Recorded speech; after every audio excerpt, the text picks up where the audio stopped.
Vamos abrir as nossas Bíblias no Evangelho de Mateus, capítulo 6.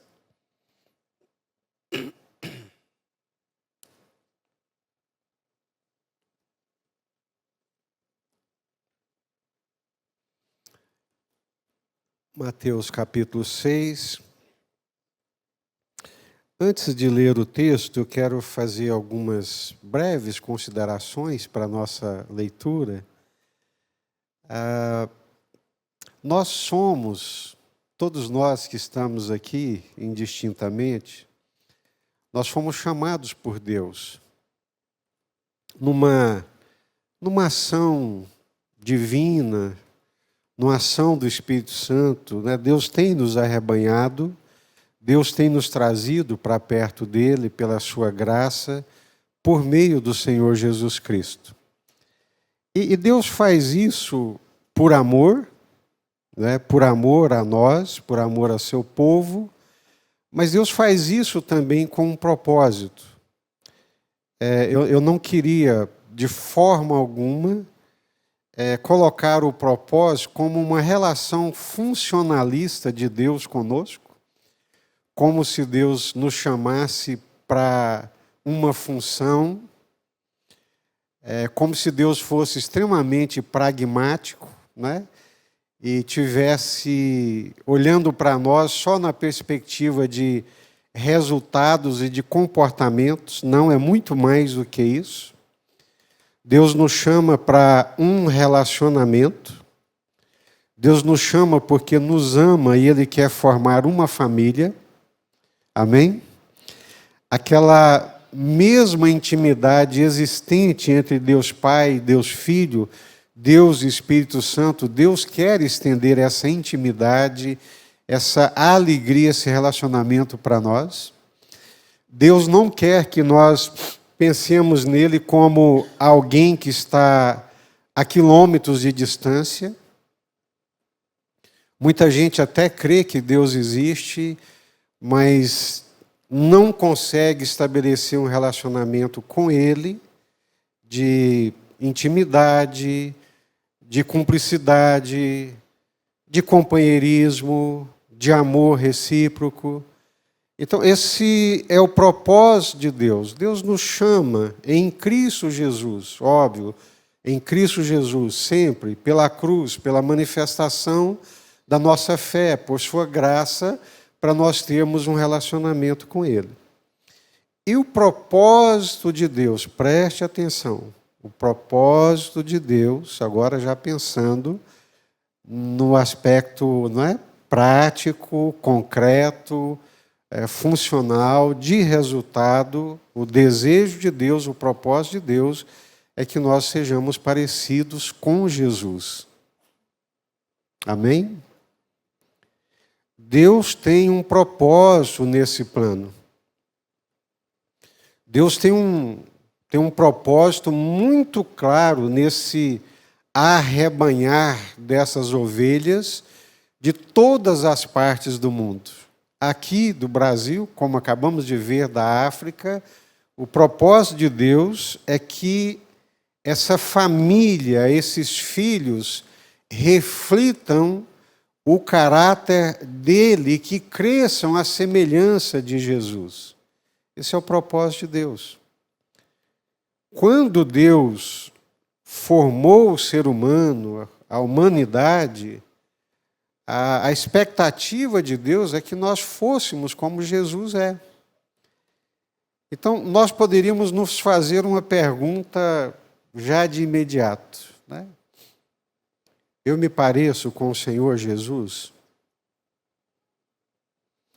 Vocês já viram falar de alteridade? É um termo muito usado na psicologia. Os psicólogos certamente trabalham com esse conceito e sabem o que ele significa. A alteridade é que a nossa identidade vai sendo formada também por aquilo que os outros nos contam a respeito de nós mesmos, por aquilo que os outros dizem de nós. Ou seja, então eu poderia me perguntar, eu me pareço com Jesus? Mas também poderia perguntar, no meu caso, para minha esposa, para os meus filhos, Filhos, vocês acham que o Pai parece com Jesus? Você poderia perguntar para o seu vizinho, aí seria muito mais difícil, né? Mas poderia perguntar para o seu vizinho. Você poderia perguntar para os seus familiares, para as pessoas do seu convívio, nesse princípio da alteridade, né? Quando eu olho para o outro e o outro olha para mim, nós nos conhecemos, nos entendemos e formamos a nossa identidade. Você acha que eu me pareço com Jesus? Isso só é possível através da convivência. Quando nós convivemos, aí sim nós vamos conhecendo uns aos outros e podemos expressar opiniões a respeito uns dos outros. Mas esse é o grande desejo de Deus. Que nós cresçamos à semelhança de quem? De Jesus, do varão perfeito que é o Senhor Jesus. Amém? E é por uma dessas razões que os discípulos chegam para Jesus e pedem para Jesus: ensina-nos a orar. Os discípulos de João Batista oravam, desculpe, irmãos, eles também viam Jesus orando, e eles não sabiam como orar, aí eles chegam para Jesus e pedem: Senhor, ensina-nos a orar.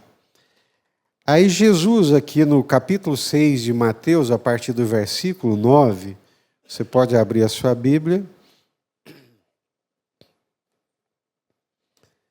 Evangelho de Mateus, capítulo 6, a partir do versículo 9. Vocês encontraram? Portanto, vós orareis assim: Pai nosso que estás nos céus, santificado seja o teu nome. Venha o teu reino. Faça-se a tua vontade, assim na terra como no céu. O pão nosso de cada dia dá-nos hoje. E perdoa-nos as nossas dívidas, assim como nós temos perdoado aos nossos devedores. E não nos deixes cair em tentação, mas livra-nos do mal, pois teu é o reino, o poder e a glória para sempre. Eu, quando aprendi o Pai Nosso, na minha infância, né, eu o aprendi de uma forma não inteligível, compreensível, mas eu o aprendi numa forma decorada e numa forma mágica. Então, quando a gente era menino, né, que andava por aqueles brejos caçando preá e outros bichinhos, né? Então, antes de entrar naquele mato com medo de cobra, aí nós rezávamos o Pai Nosso. Mas não tinha significado nenhum. Era uma reza, era uma repetição que não descia ao coração e muito menos ao entendimento. O que Jesus está nos ensinando aqui é o fundamento ou a base para o nosso relacionamento com Deus e para o nosso relacionamento com os nossos irmãos. As nossas orações, elas precisam partir desse fundamento, desse relacionamento com Deus e também do nosso relacionamento com os nossos irmãos. Por isso, eu insisto, você não encontra em nenhum lugar do Pai Nosso eu, meu. Mas nós só encontramos nosso. Só a segunda pessoa do plural, e no momento a primeira pessoa do singular. Porque aqui é uma relação vertical, mas também horizontal. Pai nosso, então é Pai meu, Pai seu, é Pai nosso. Ele não é mais Pai meu do que seu. E também não é mais Pai seu do que meu. Vocês já perceberam que nós temos uma tendência quase que natural de achar que Deus é mais nosso do que dos outros?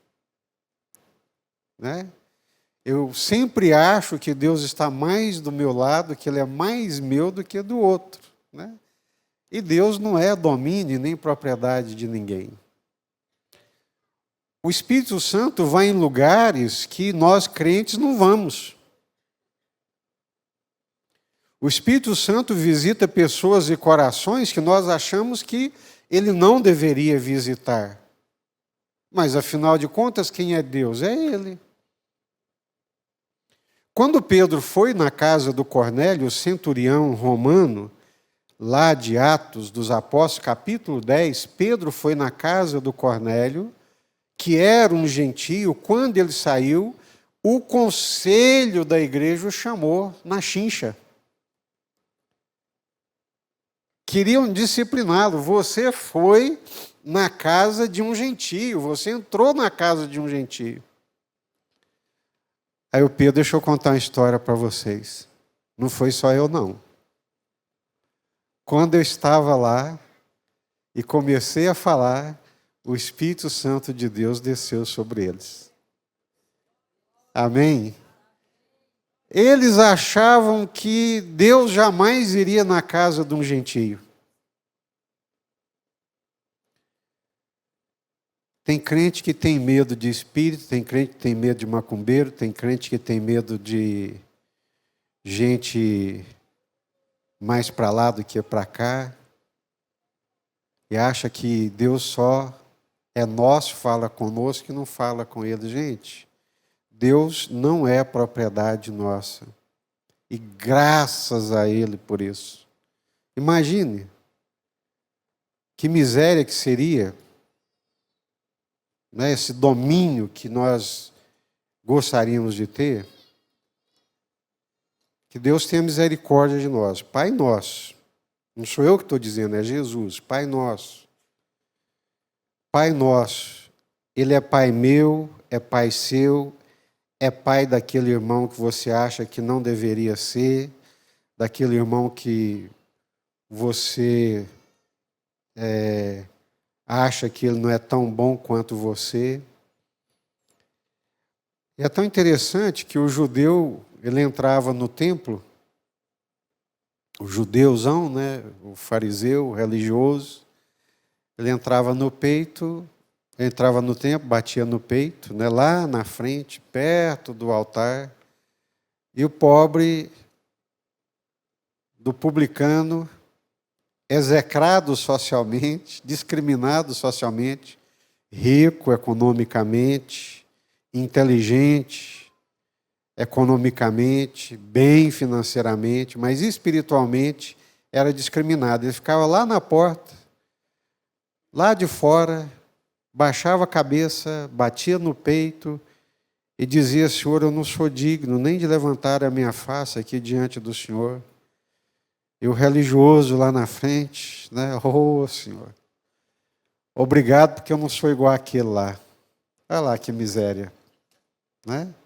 Eu dou o dízimo de tudo, eu faço jejum todas as semanas, oro 3 vezes por dia. Esse orgulho espiritual é uma ofensa a Deus. E Jesus disse: aquele lá desceu para casa justificado. E esse aqui foi execrado por Deus. É graça. É um Pai que nos atrai, que nos chama, que nos aproxima dele. Mas esse Pai, ele é celestial. Ele não é um Deus pequeno, ele não é um Deus do tamanho da minha cabeça, ele não é como o meu pai humano. Não, de forma alguma. Eu não posso fazer projeções humanas das ambições, dos desejos, dos afetos humanos em Deus. Não. O Salmo 115 diz que é com ídolos que a gente faz isso. Os ídolos são projeções das carências humanas.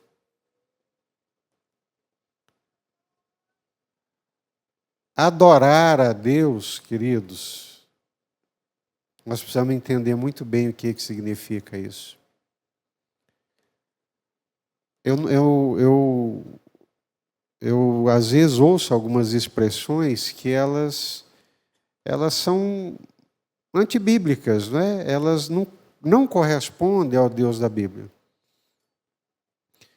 Algumas pessoas colocam a adoração a Deus como se Deus fosse um carente. Irmão, vamos adorar ao Senhor, porque se nós não adorarmos o Senhor, Ele vai ficar triste, chateado conosco, vai descer o porrete em nós. Não. O privilégio de adorar a Deus é nosso. Deus não carece de adoração, Ele tem santos anjos, santíssimos, que o adoram de dia e de noite, né?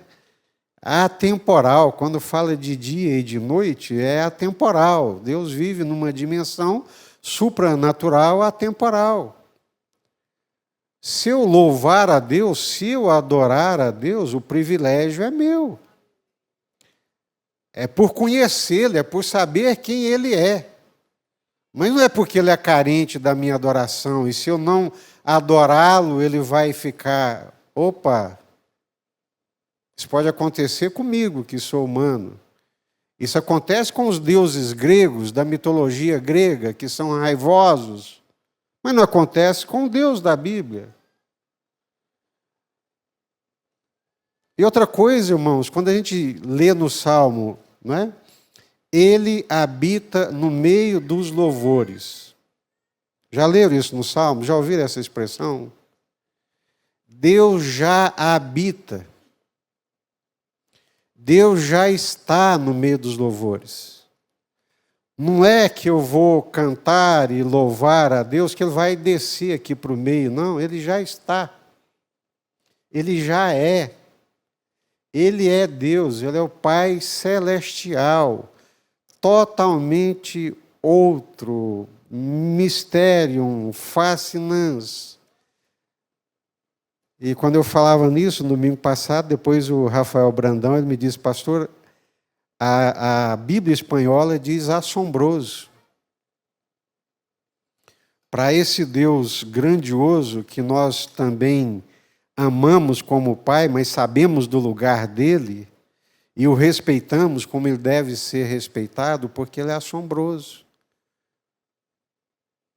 Os homens que tiveram a experiência da manifestação de Deus, eles acharam que morreriam imediatamente, por causa da grandiosidade da presença e da manifestação de Deus. Então, é nosso Pai, amém, Jesus trouxe essa revelação, Jesus fez essa ponte, Deus nos recebeu como filhos, somos de fato filhos de Deus.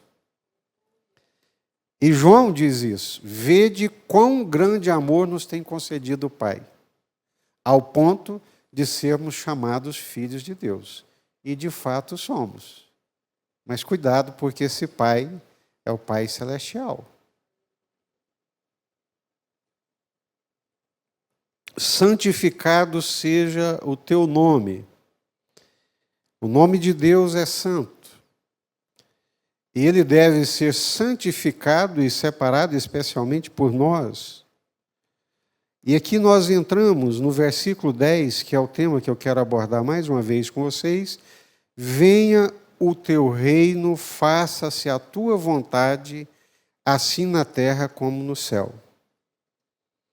Venha o teu reino, faça-se a tua vontade. Reino de Deus está intimamente relacionado à vontade de Deus.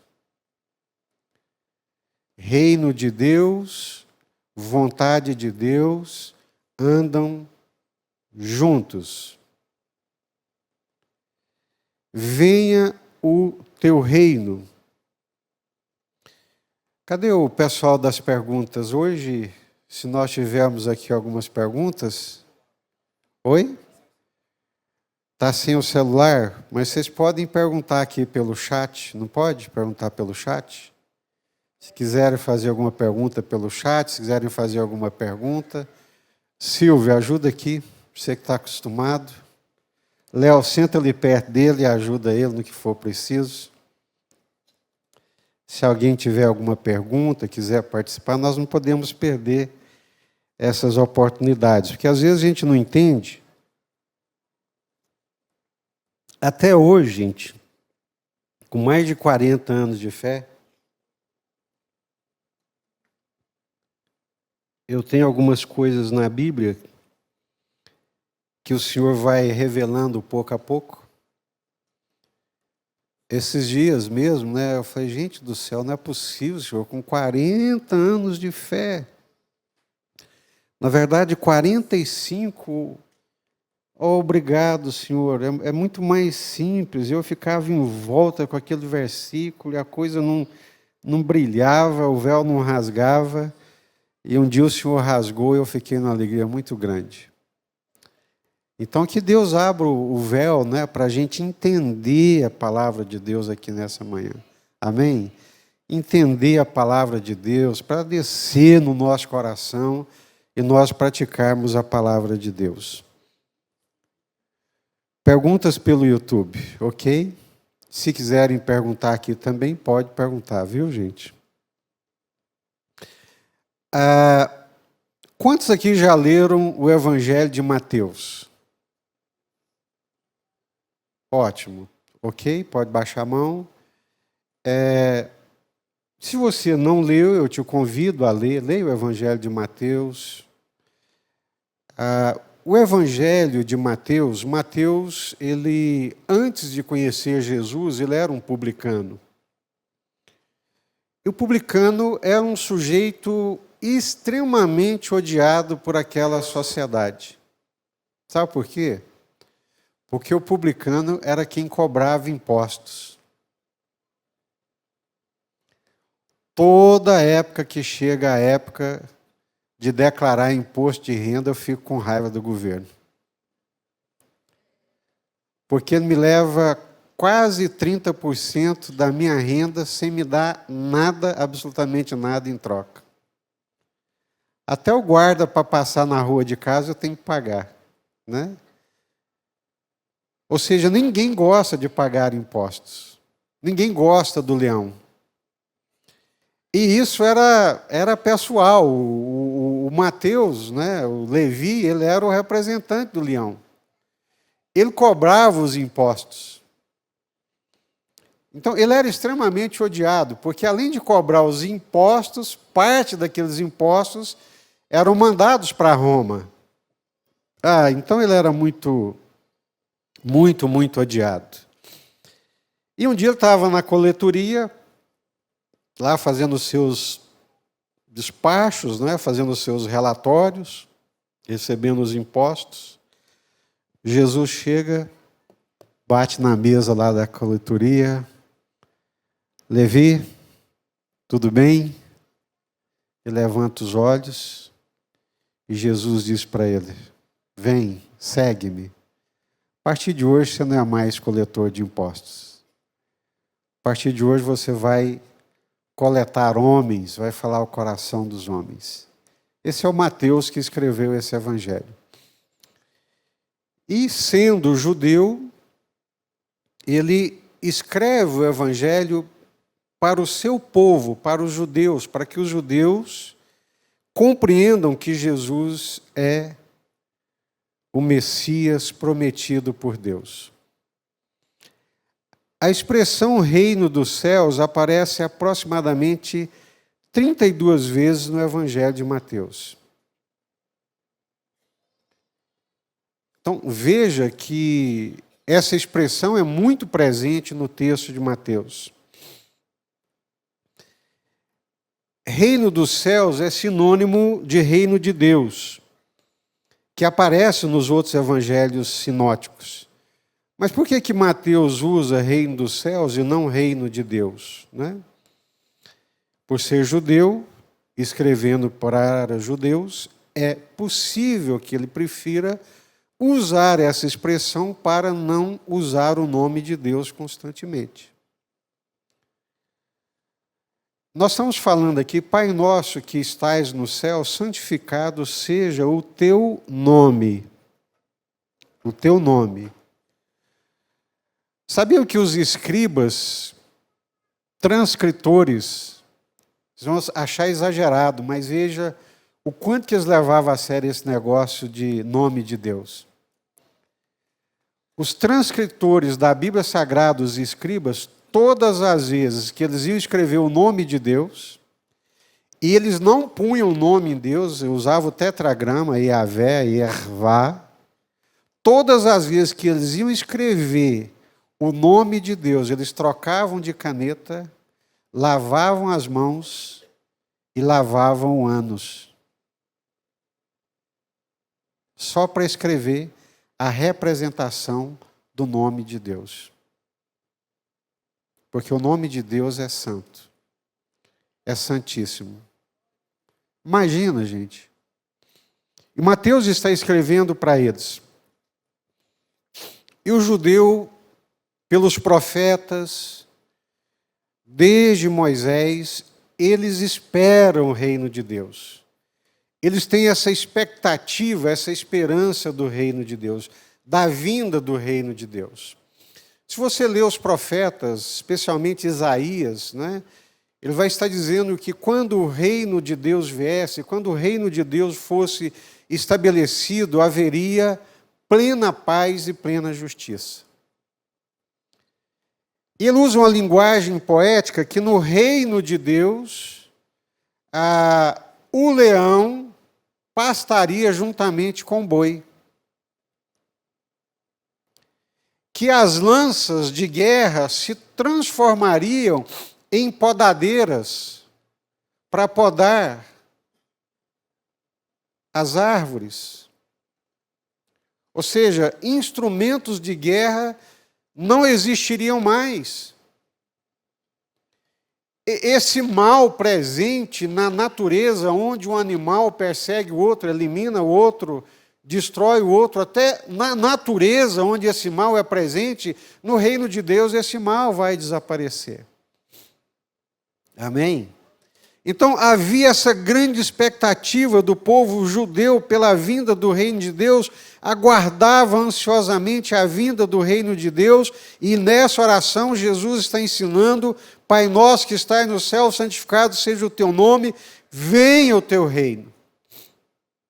Venha o teu reino. Ontem, eu mais a Márcia, anteontem, né, vindo do hospital, lá visitando Samuel, Raimara, Netinha, e passando pela rua e vendo algumas coisas abissais. Nada contra, né? Cada um vive a sua vida da forma como achar melhor. Mas algumas coisas tão absurdas diante de Deus, tão ofensivas a Deus. E a Márcia virou para mim e disse: Jesus voltará e o reino de Deus será estabelecido quando nós, o povo de Deus, nos entristecermos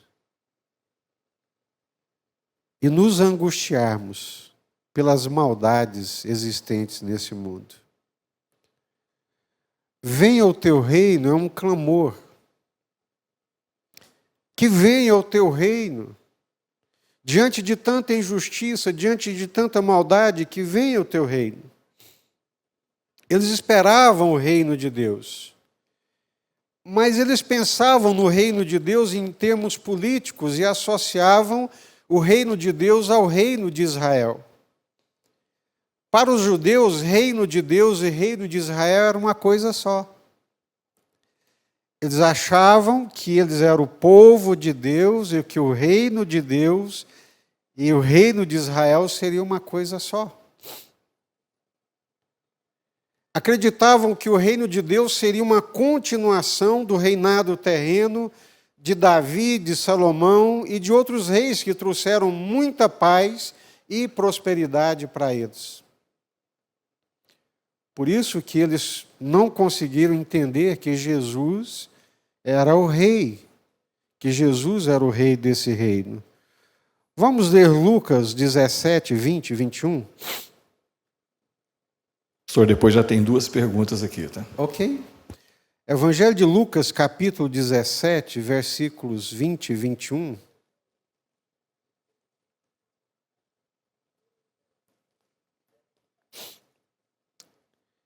que venha o reino de Deus. Acharam? Está projetado aqui também.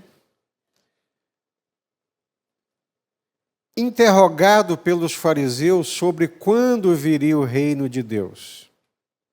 Eles chegam para Jesus, isso é uma expectativa, é um tema muito presente para eles, e eles então perguntam para Jesus, né? Quando é que virá o reino de Deus? E qual foi a resposta de Jesus? Pode passar o versículo aí.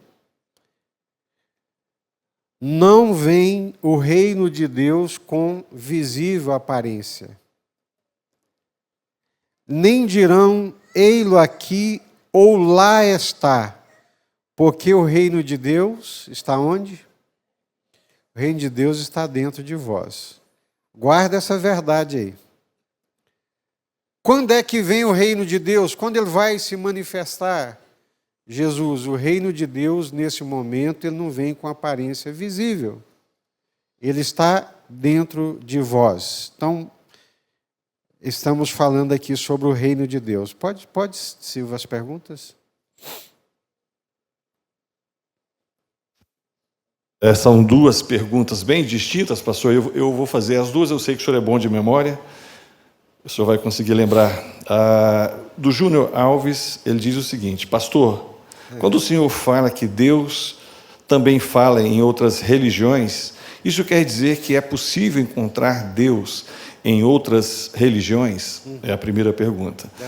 A segunda é do Elias Oliveira, que diz: pastor, no versículo 13, na tradução King James, diz: e não nos conduzes à perdição.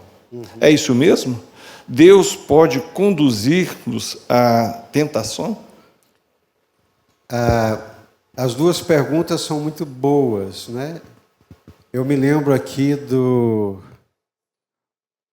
hoje missionário, né? Missionário Carlos, que era de Novas Tribos, que passou por um naufrágio no Rio Amazonas e miraculosamente, né, Deus o resgatou naquele naufrágio. Ele estava dizendo que estava no carnaval de rua, pulando carnaval com aqueles aparatos todos. Ele ouviu claramente uma voz que lhe dizia: o que você faz aqui? Aqui não é o seu lugar. Ele disse que procurou para ver quem é que falava com ele.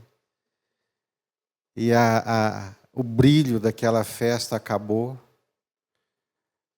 Ali tudo, sabe, perdeu o sentido. E ele saiu dali, e óbvio, lendo a Bíblia e chegando a Jesus, ele entendeu que era o Espírito Santo que estava falando com ele. Quantas pessoas que eu já ouvi, que estava lá na macumbaria, fazendo os seus atos de feitiçaria, quando ouviram, né, uma voz sobrenatural, a voz do Senhor, também dizendo, né, o que você está fazendo aqui? Isso quando o próprio Espírito de lá no manifesta e diz, né, o que você está fazendo aqui? Aqui não é o seu lugar. O que eu estou dizendo é que Deus, Ele vai onde Ele quer, se manifesta a quem Ele quer, no lugar que Ele quiser, na hora que Ele quiser. Ele entra no sonho do sujeito. O sujeito é lá islâmico, radical, convicto. Está lá dormindo, o Senhor entra no sonho dele, dá-lhe uma revelação de Jesus. Quanto à pergunta se Deus se manifesta em outras religiões, eu sugiro a leitura do livro Fator Melquisedeque, Don Richardson, missionário que escreveu esse livro, Fator Melquisedeque. Ele vai dizer que em todas as culturas você encontra traços da manifestação de Deus e que muitas vezes nas pregações essas manifestações elas são utilizadas para abrir o entendimento das pessoas, né? Essa é a primeira. A segunda pergunta eu vou ler aqui em Mateus capítulo 4. A seguir foi Jesus levado pelo Espírito ao deserto para ser tentado pelo diabo. Ou seja, isso aconteceu com Jesus, não vamos fazer disso uma regra, não vamos dizer que Deus nos leva a tentações, Deus permite, mas no caso específico de Jesus, ele foi levado pelo Espírito Santo, né? Agora, foi levado para ser tentado pelo diabo. Deus a ninguém tenta, está escrito, né? Então, Deus, o Espírito Santo, levou Jesus. Deus não tentou Jesus. Deus levou Jesus. Quem tentou Jesus foi o diabo. Quem tenta é o diabo. Deus a ninguém tenta. Amém? Deus permite. Fica claro?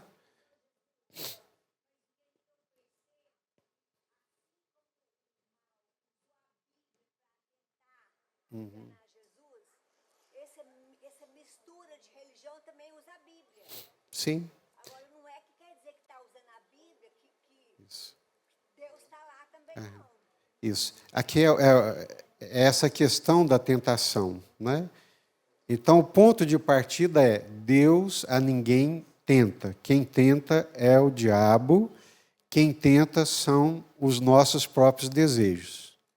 Nós somos tentados pelas nossas cobiças, nós somos tentados pelos nossos próprios desejos e somos tentados pelo diabo. Deus a ninguém tenta, mas Deus levou Jesus a ser tentado. Deus pode permitir que sejamos tentados. Por isso que o versículo diz: não nos deixes cair em tentação. Não é? Nós podemos sim cair em tentação, que Deus nos livre. Eu oro todos os dias, né? Tentações, paixões, essas coisas, né? Pode ficar tranquilo, tá? Pode deixar o neném chorar, não tem problema nenhum. As nossas salinhas não estão funcionando aqui no mês de julho. Eu só quero que todos fiquem aqui, não se incomode com isso não, tá bom? Mas voltando então, Deus a ninguém tenta. O diabo é que tenta. As nossas cobiças é que nos tentam. O nosso coração é que nos tenta. Do lado do diabo é uma tentação para nos derrubar. Do lado de Deus é uma permissão para nós sermos provados. Sermos provados e aprovados. Quando eu sou tentado, e pela graça de Deus e pelo poder do Espírito Santo eu venço a tentação, eu cresço espiritualmente. É como se Deus me subisse um degrauzinho a mais em termos espirituais, de vida vitoriosa espiritualmente. É Deus, é graça de Deus. Mais perguntas, se eu posso continuar? Pastor, tem mais perguntas. Eu acho que o senhor não vai conseguir responder todas hoje, não. Mas deixa eu fazer só mais duas aqui, pastor. Sim. Da Sabrina Oliveira diz: como reconhecer Deus como Pai, mesmo quando a paternidade falhou, se ausentou em todos os quesitos? Uhum. E da Zete: pastor, quem não conhece Jesus identifica a voz do Espírito Santo? Uhum. Isso. A Sabrina é uma boa pergunta. Por que Jesus chamou Deus de pai e não de mãe? Por quê? Já pensaram nisso?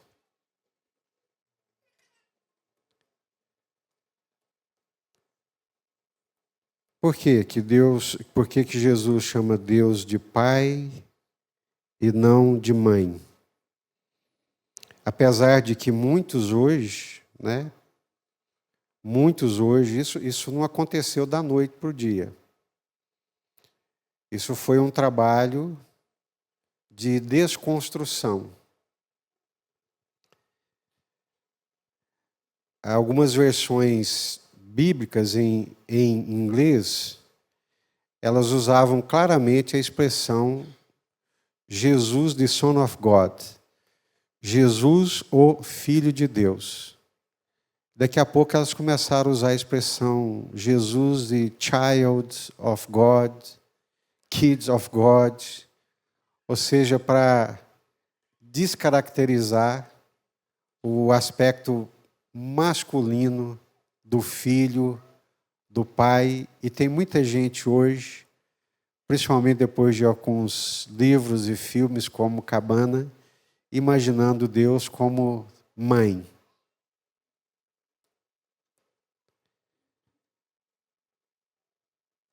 Quando Jesus chama Deus de pai, é porque isso tem um significado social, cultural, e é notório, né? O tanto que a paternidade é descaracterizada nos dias de hoje. Como é descaracterizada? A maioria dos documentos hoje já não pedem mais o nome do pai. É só o nome da mãe.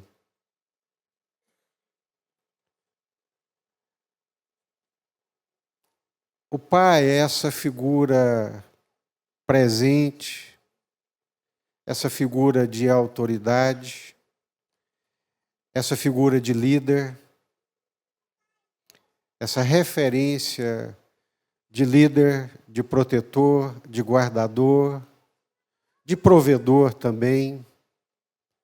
Essa é a figura do pai. E quando Jesus pensa em Deus como pai, Jesus está pensando exatamente nesse pai. Esse pai responsável, esse pai líder, esse pai servo, né? Esse pai servo, esse pai que dá o que tem de melhor para o bem dos filhos, né? Eu me lembro, e graças a Deus por isso, eu sou muitíssimo apaixonado pelas crianças, e Deus o sabe, e muito abençoado por elas, né? Cada abraço que eu recebo aqui das crianças, assim, me alimenta a alma, me faz muitíssimo bem para a alma, porque elas são puras, né? Elas são desinteressadas. Elas não estão pensando em mim como o pastor, a representação. Não, elas me abraçam, né, por ser o pastor, mas elas não têm essas representações que tem na cabeça dos grandes. Mas eu pensava comigo, gente, se as crianças da igreja me abraçarem, os meus filhos não, tem uma coisa muito errada comigo. Eu sou um hipócrita. E graças a Deus, terminava o culto, os meninos me abraçavam, e eu via o Samuel descendo o corredor, e vinha me abraçar também, a Débora, e até hoje a gente se abraça, beija.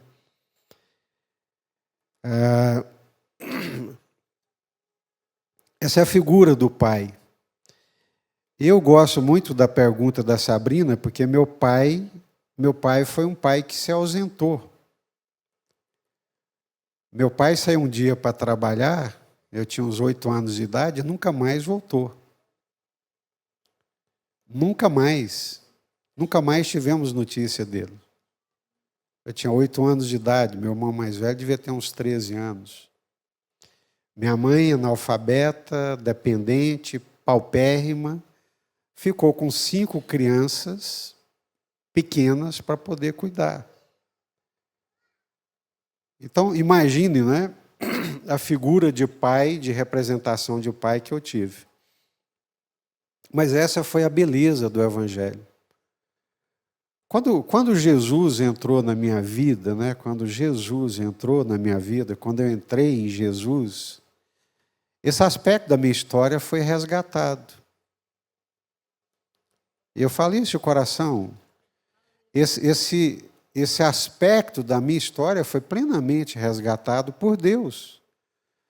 Porque Deus ocupou esse lugar. E não foi uma projeção minha das minhas carências, não. Ele realmente ocupou esse lugar, foi meu pai, cuidou de mim de uma forma sobrenatural.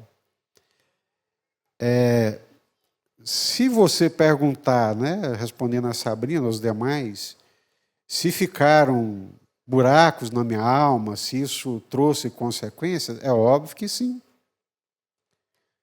E são coisas que vão sendo preenchidas por Deus ao longo da minha história. Quando os meus filhos nasceram, foi outra forma de Deus resgatar esse vazio, esse buraco na minha alma. Quando eu tive o meu primeiro filho, Samuel, foi a paternidade, ela me resgatou completamente, preencheu meu coração. Eu descobri coisas, sentimentos, né, afetos e afeições que eu não conhecia na minha vida. Então, o que eu quero dizer é que, por mais ruim que tenha sido o seu pai humano, por pior que tenha sido esse referencial, em Jesus, na paternidade de Deus, entendendo que essa paternidade ela vem de Deus e não de mim, né? Você está falando na sua projeção, né? Deus não é fruto das nossas projeções, ídolos são, Deus não. Então eu posso até querer projetar nas minhas confusões, né? Nas minhas distorções, nos buracos da minha alma, mas Deus não vai reagir de acordo com as minhas projeções, porque Ele é Deus, Ele não é ídolo, né? As carências, os buracos são meus. E que Deus, nesse relacionamento, Ele vai curando. Importante entender que Deus não é uma ideia. Deus é uma pessoa. Deus é um ser pessoal. Para muitos, Deus é uma ideia. Para os sociólogos, para os psicólogos, para os psiquiatras, não digo todos, mas Deus é uma ideia. Para nós, não. Deus é um ser, um ente, um ser ontológico, pessoal, que tem pessoalidade, que tem personalidade e que, de fato, é nosso Pai Celestial. Amém? Deixa eu tocar aqui o bonde, depois eu abro para mais perguntas, tá bom, Silvio? Jesus e o reino de Deus. Nós estamos falando sobre o reino, né? Tá? A pergunta da Zete foi o que mesmo?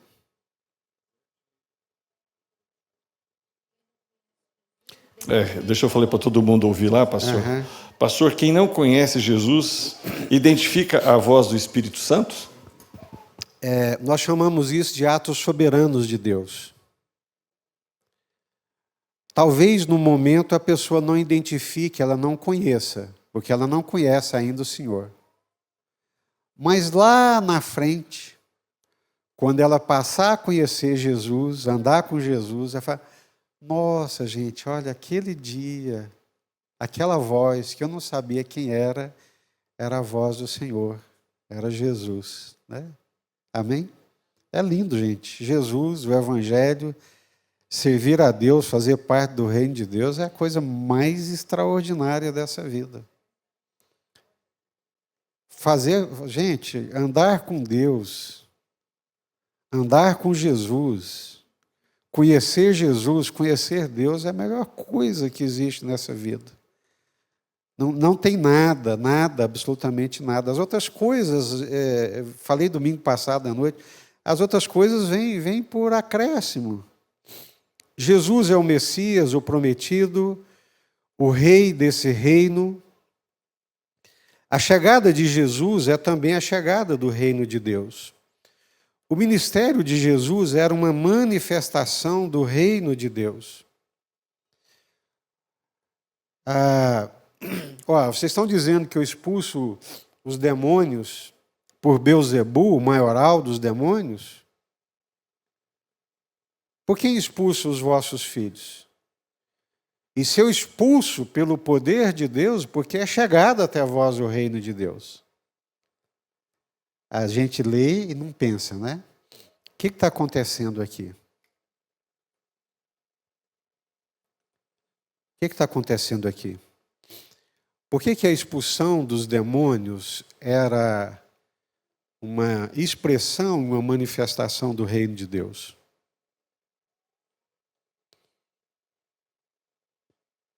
Onde está o Espírito de Deus, aí há. Essa não é a melhor versão. Onde está o Espírito de Deus, aí há libertação. Clareou? Vejam quantas palavras elas são polissêmicas. Vejam como as palavras elas mudam o nosso entendimento. Onde está o Espírito do Senhor, aí há libertação. As cadeias caem, os grilhões são quebrados, as opressões são derrubadas, porque o reino de Deus chegou. Se o Espírito de Deus chegou, o reino de Deus chegou. Amém? Se eu expulso pelo poder de Deus, é porque o reino de Deus chegou. Onde o reino de Deus entra, onde o Espírito de Deus entra, os demônios, as opressões, elas têm que sair, porque onde está o Espírito de Deus, aí está libertação. É o reino de Deus. Venha o teu reino. O ministério de Jesus era uma manifestação do reino de Deus. Curas miraculosas, atos de misericórdia, ensino da verdade de Deus, são manifestações espirituais. Não foram manifestações econômicas, políticas, sociais, não, mas foram manifestações espirituais. A presença de Jesus é a expressão da presença do reino de Deus no mundo. Vocês entendem, gente? Estão compreendendo? Amém? Espero que essa luzinha aí, não, baixinha, né? Não esteja dando sono em vocês. Né? Não tem nada mais glorioso do que isso. Venha a nós o teu reino, seja feita a sua vontade. Reino de Deus está relacionado à vontade de Deus, queridos. O que é reino? É governo, é domínio. Reino de Deus é uma referência ao governo de Deus. Aí, agora, o bicho vai pegar. Estar no reino de Deus é estar debaixo do governo de Deus. Quem é que governa a sua vida? Quem governa a sua vida? Quem governa os seus sentimentos? Quem governa as suas decisões? Quem governa as suas atitudes? Quem? Quem governa as suas decisões? Quem governa as suas atitudes? Quem governa os seus sentimentos? Quem governa as suas decisões? Jesus disse que o reino de Deus não se manifestava visivelmente, mas o reino de Deus se manifestava dentro de nós. Então, estar no reino de Deus, fazer parte do reino de Deus, é estar debaixo da vontade de Deus. Vontade de Deus expressa claramente na sua palavra.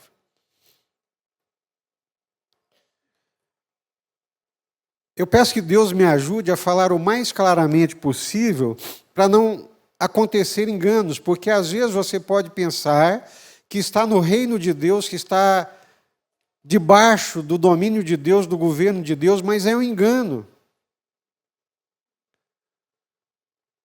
Os religiosos chegaram para Jesus um dia e disseram: olha, nós não somos bastardos, nós temos um pai, Deus é nosso pai. Jesus: não, Deus nunca foi o pai de vocês. O pai de vocês é o diabo. Ele é homicida e vocês são.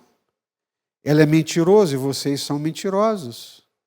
Então Deus nunca foi pai de vocês. Isso é uma condição sine qua non, inegociável. Alguém, para fazer parte do reino de Deus, tem que estar debaixo da vontade de Deus.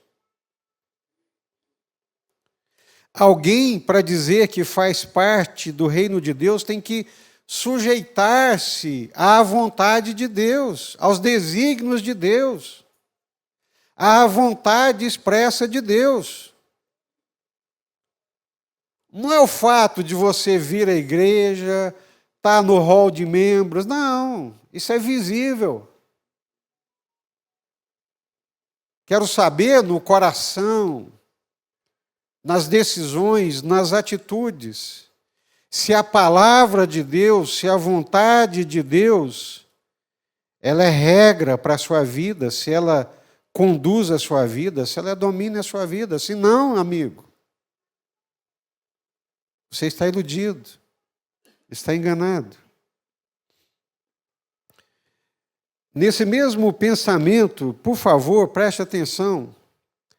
Ele vos deu vida, estando vós mortos nos vossos delitos e pecados, nos quais andastes outrora, segundo o curso deste mundo, segundo o príncipe da potestade do ar, do espírito que agora atua nos filhos da desobediência.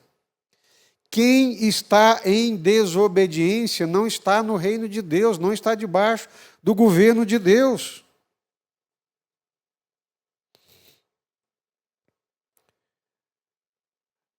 É fato de que há muita confusão nos dias atuais, nesse mundo pós-moderno, fluido, das liberdades individuais.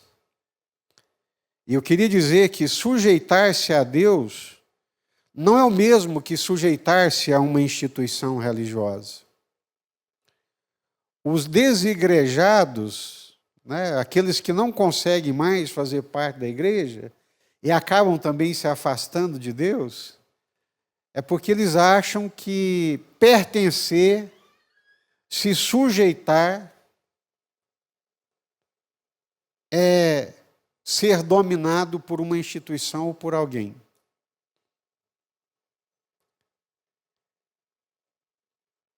Uma das grandes desconfianças do mundo pós-moderno é exatamente essa. E tem o seu lado bom. Quem são os representantes do reino de Deus no mundo hoje? Jesus, é Ele mesmo.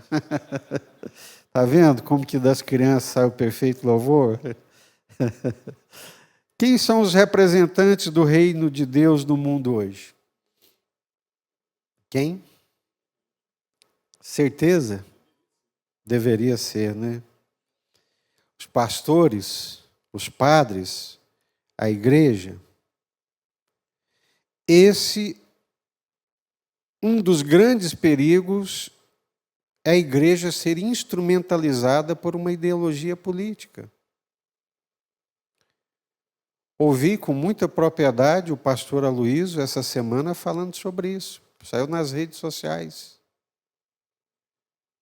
Que uma das causas da desconfiança da sociedade brasileira com a igreja evangélica é porque a igreja evangélica se associou a uma ideologia política partidária. E quem não é dessa ideologia política partidária? Não quer saber da igreja. E nem acredita que a igreja representa Deus. Martin Lloyd Jones, escrevendo nos anos 50, já falava sobre isso.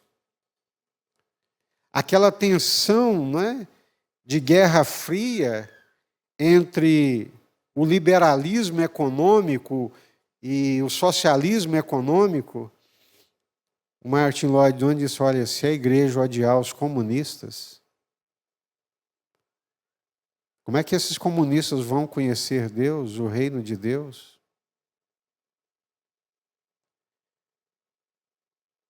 A igreja, ela perde o seu propósito de agência do reino de Deus e vira agência de uma ideologia ou de uma política partidária. Isso é o fim da igreja, isso é um desastre. A igreja tem que estar acima dessas coisas. Os pastores têm que cortar na carne para não sentar na mesa do rei, para não profetizar o que o rei quer ouvir, porque tem um compromisso com Deus, com o reino de Deus. Amém, irmãos? Mais uma pergunta, Silvio, nós encerramos por causa da hora. Ok, tem outras, mas vamos finalizar com essa. É uma intermunicipal. É do nosso querido Bruno, que está lá em Jaraguá. Bruno. Um abraço para o Bruno, para a Letícia e a pequena Angelina, né? Isso. Ele pergunta o seguinte: pastor, pessoas que não tiveram acesso à palavra de Deus, mas receberam instruções do que é correto moralmente dentro de suas culturas, serão julgadas pela luz que receberam? Paulo diz que sim, mas não há salvação sem manifestação pública, visível da fé em Jesus. Não existe outro caminho, não existe outra possibilidade de alguém ser salvo, aceito diante de Deus, redimido dos seus pecados, se não for pela fé em Jesus. Por isso que nós pregamos o Evangelho. Por isso que o pastor Paulo está lá na Tanzânia pregando o Evangelho. Tem pessoas que são moralmente muito melhor do que muitos crentes, que é uma vergonha para nós. Mas se elas não crerem em Jesus, não se renderem a Jesus, que é a oferta de Deus, não se renderem, né? Quiserem confiar na sua justiça própria, que a pergunta é essa, né? Se alguém pudesse ser salvo por ser moralmente bom e justo, Deus não teria permitido que seu filho morresse na cruz.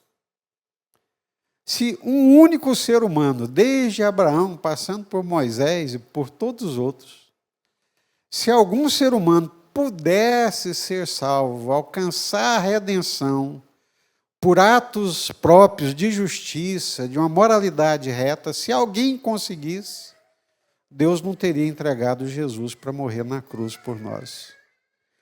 Jesus só morreu na cruz porque a única possibilidade de salvação é por meio da fé no sacrifício vicário de Jesus. Amém?